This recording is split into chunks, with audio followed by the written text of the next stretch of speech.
When the Kia Sportage made its US debut almost 20 years ago, it tried to take on traditional sport utility vehicles head-to-head with its serious four-wheel drive capability.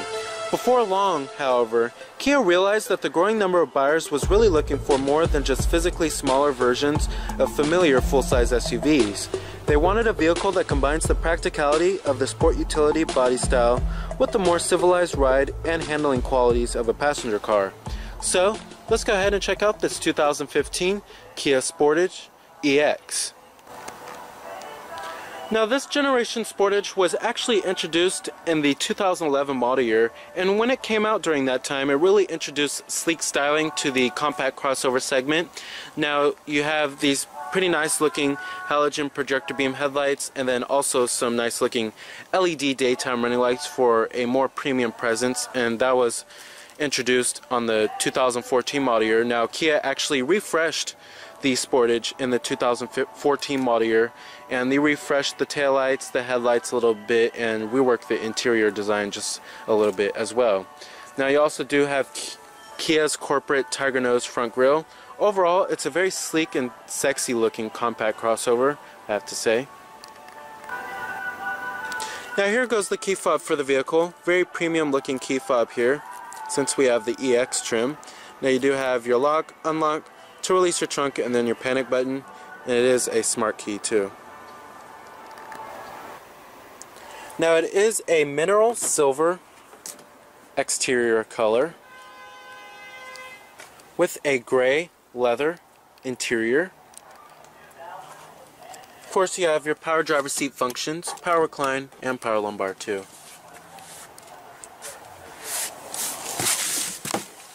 Now, stepping on into the vehicle has a step-in height on par with the rest of the competition here. Fairly low step-in height. You have to keep it that way. It's a compact crossover. They want it to be very family-friendly. And then you're actually greeted with a pretty stylish interior design, I have to say. Now, you do have push-button ignition, of course. Just put your foot on the brake and hit the button to start. And what you're hearing is that 2.4 liter four-cylinder. Now, coming to your transmission, you have a standard 6-speed automatic here. Pretty standard stuff here. The transmission does shift pretty smoothly, I have to say. You have manual shiftability, but no paddle shifters, but who wants it on a compact crossover anyways? Putting the vehicle into reverse displays your rear view camera with guidance lines. And let's go ahead and turn on the lights and the hazards too. Automatic driver's side window. And let's go ahead and pop up the hood and check out the engine bay. Heated exterior mirrors with LED turn signal indicators. Now, you also do have these pretty nice, distinctive and unique looking 18-inch alloy wheels, which come on the EX trim. Now, if you get the LX trim, which is the base model, you would get the 17-inch alloys.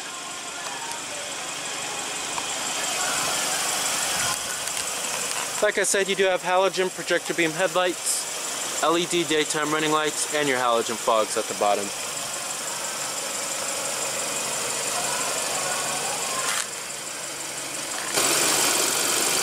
Now, under the hood here, you have your base powertrain, which is a 2.4 liter four-cylinder producing 182 horses at 6,000 RPM and 177 pound-feet of torque at 4,000 RPM with dismal EPA numbers of 21 in the city and 28 on the highway. It is lackluster compared to some of its competitors like the Honda CR-V, which gets better fuel economy. However, you do have an optional powertrain on the Sportage. Now, a lot of cars in the compact crossover segment are getting rid of optional, more powerful powertrains, but the Sportage has one, and it's a 2-liter four-cylinder turbo that produces 260 horses. It's one of the most powerful powertrains in the class.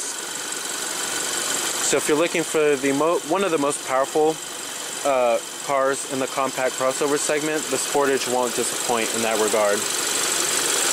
However, if fuel economy is your #1 priority, some other choices are going to be a little bit better.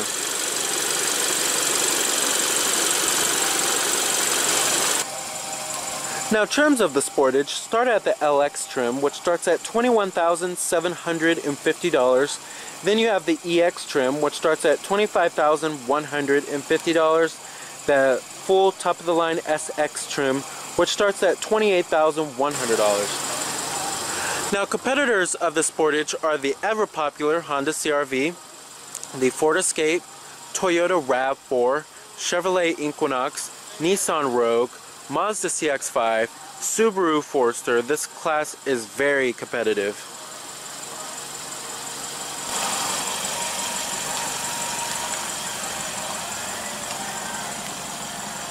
Coming to the rear, you have very uniquely designed turn signals. I kind of like it. Very stylish in the rear too. Rear window defroster with a rear window wiper. Little shark fin antenna for a more premium presence. Rear parking sensors too. And a little rear spoiler at the top. Now, like I said, EPA estimates are 21 in the city and 28 on the highway. Total vehicle price is $33,205. Nice soft touch armrest with nice stitching, power windows, power door locks, power mirrors, power folding exterior mirrors too. Not a feature very commonly seen in this class. And let's go ahead and rev it up.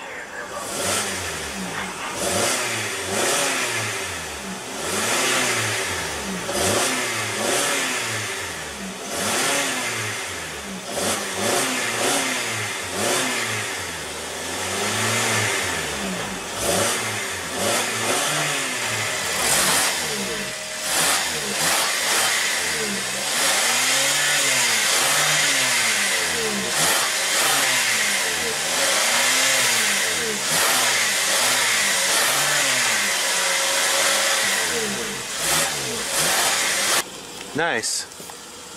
I would love to hear the more powerful 2-liter turbo.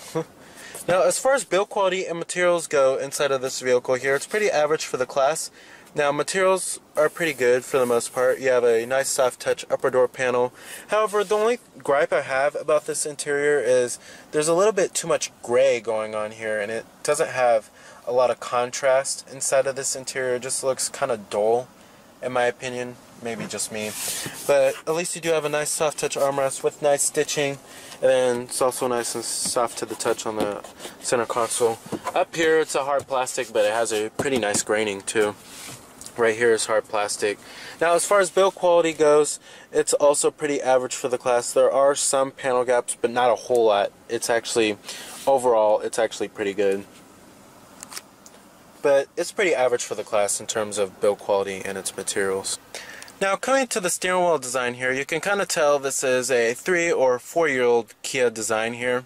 And it's pretty stylish overall. It's just getting slightly dated. I love the newer designs of their steering wheel, but it's just a little bit dull. You have your steering wheel mounted audio controls, and then your Bluetooth phone controls right here, and then voice recognition, and then your cruise control buttons right here. And the steering wheel is leather wrapped too, of course. Now, coming down there, you have a little storage cubby, 2 12-volt power outlets, your auxiliary input, and your USB port. Down here you have cup holders with ambient lighting surrounding the cup holders. Like I said, your center console is nice and stitched and soft touch. Decent amount of center console storage there. Now, coming to your center stack controls here, you have dual zone automatic climate control. And it's pretty easy to figure out. You have your fan speeds right here, and then you also do, when you press on mode, you have your different zones, and then your temperatures are right here too. And you have your front window defroster and your rear window defroster, of course. Coming up here, you have your auto dimming rearview mirror with garage home link, your sunglass container, and you also do have a feature not really commonly seen in this class, a panoramic sunroof. Well, it is getting more common nowadays. A lot more compact crossovers are starting to have it.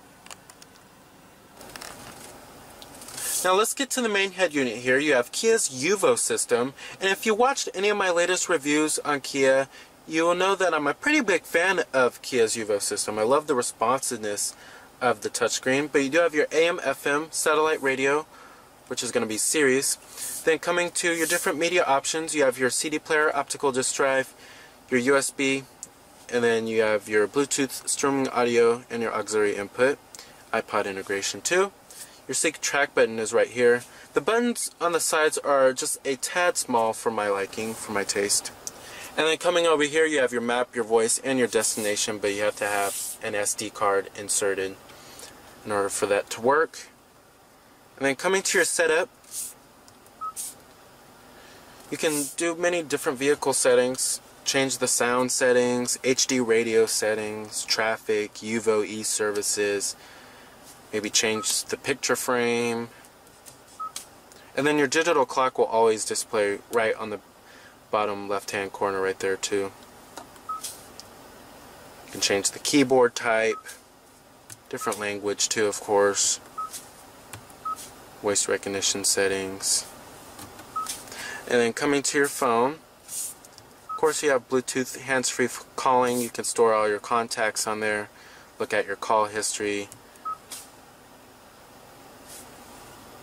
It's fairly easy to set up your phone too. And then you have your UVO e-services, roadside assistance, vehicle diagnostics, parking minder. You have to have the UVO e-services activated. You have your GPS info, which it gives you your speed, your latitude, longitude, and your elevation.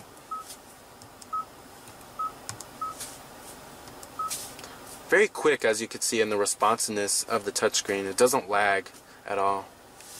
And the rendering of it is pretty good too. Now coming to your gauges here, pretty typical Kia gauges. Very clear and easy to read. Love the font too. And then coming right here you have your little information center, which gives you your trip odometer and then what gear you're in too. But it's pretty basic overall. No TFT display offered on this car.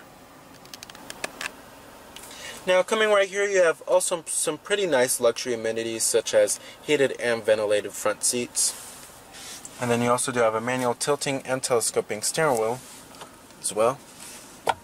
Now coming to these set of buttons right here, you have your downhill assist, your traction control off, active eco button for saving fuel, and then you also do have parking sensors as well, and then your brightness for your interior illumination.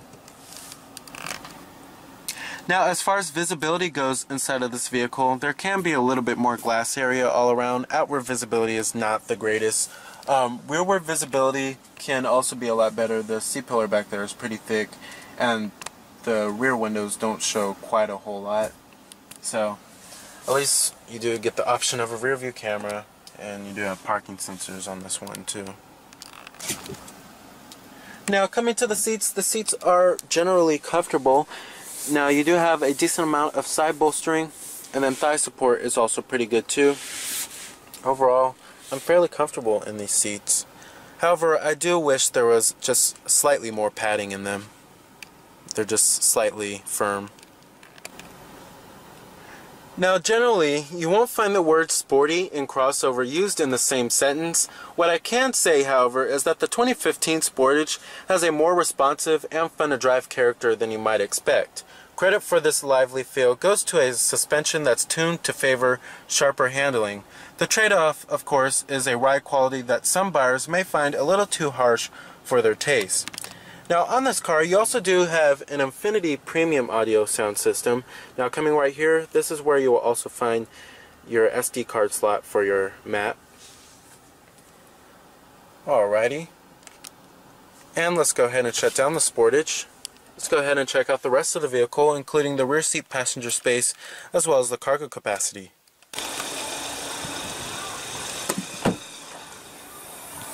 Now the rear seats also do fold down to maximize cargo room, of course. Now compared to its competitors, the cargo capacity is not as great as, say, as the Honda CR-V. But you do have a 12-volt power outlet back there.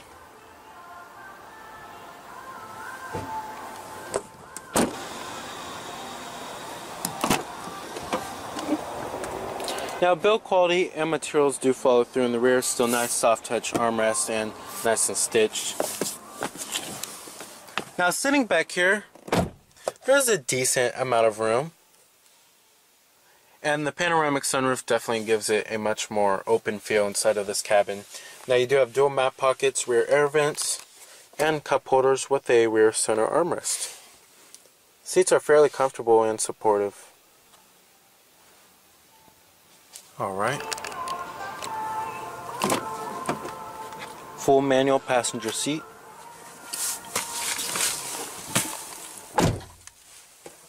Glove box compartment. Nice and damped. Alrighty.